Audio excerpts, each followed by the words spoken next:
Shall the Secretary State for Defence, James Coughlin.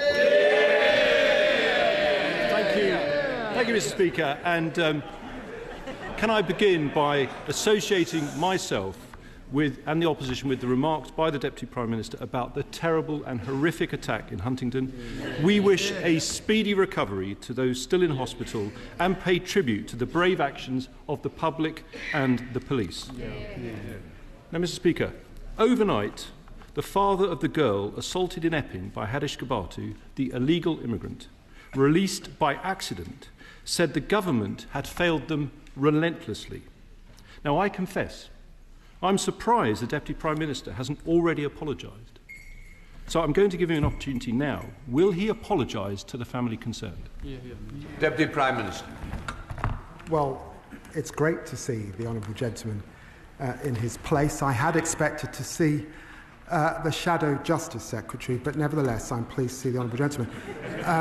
He must have missed the debate, because in the debate, of course, I said sorry for the anxiety caused whilst Kibatu was at large, and I repeat that, and it's hugely important that Dame Lynn Owens now gets to the bottom of what has happened with her further investigation. James Coughlin. Thank you, Mr. Speaker. Watching the interview last night, I have to say it was absolutely heartbreaking. And I have to say, Mr. Speaker, I do think he owes it to offer an apology here on the floor of the House. But he should have done that at the start of his remarks, Mr. Speaker. These are very serious matters, Mr. Speaker, which is why I want to ask him a further very important question. Can he reassure the House that since Kibatu was released, no other asylum-seeking offender has been accidentally let out of prison? Deputy Prime Minister. Well, the House is thankfully quiet, so I'm surprised the honourable gentleman didn't hear me when I said that of course I apologise and I'm sorry for the anxiety caused. But look, let me just remind him that he was a justice minister that allowed our prisons to get to this state in the first place. And it's now for us to fix the mess that we've got into. It's important that Dame Lynn Owens can now continue her work and understand what is happening. He knows that early release has begun under their watch in 2021. Mr. Speaker, these are extremely serious crimes that we are talking about. I'm going to ask him the question again. Can he reassure the House that since Kibatu was released, no other asylum-seeking offender has been accidentally let out of prison? It's a very specific question for him to answer. Deputy Prime Minister. After his release, I put in place the toughest checks we've ever had in the prison system. It is important that Lynn Owens is able to get to the bottom of her work. I suspect there'll be more checks and balances we need to do. What we inherited was a complicated system that they set up, letting people out on the sly. That's part of the problem, and we're trying to fix it. Mr. Speaker, he's the Justice Secretary. He's responsible for the justice system. He needs to take responsibility, and I'm asking him a straight question.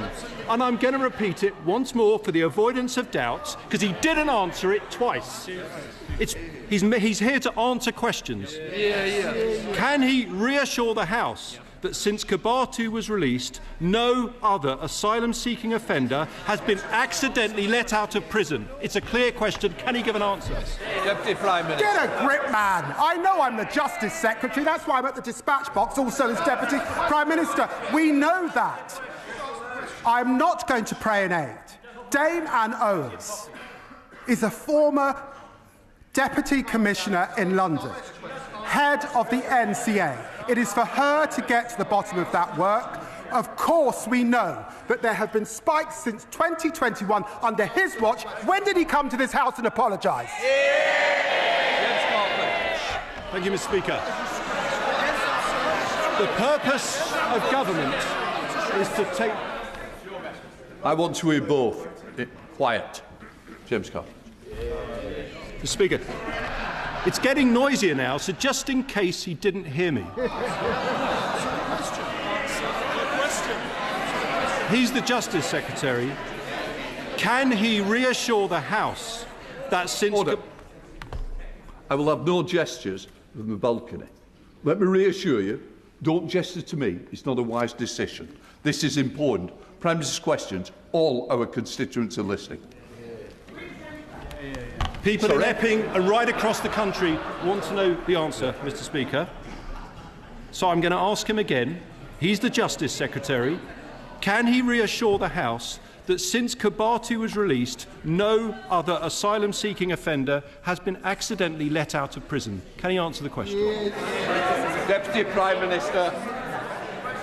I've got to tell you, I spent 14 years in opposition and I did a hell of a lot better than he's just done. I have answered the question. Under their watch, prisons were in a mess.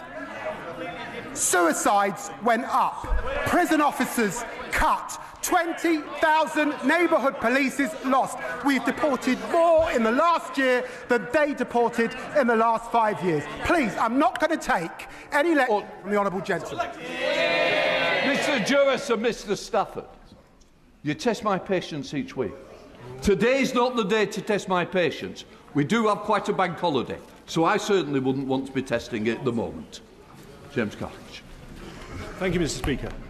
The public are extremely concerned about what happened in the Kibatu case. They want to know there won't be a repeat.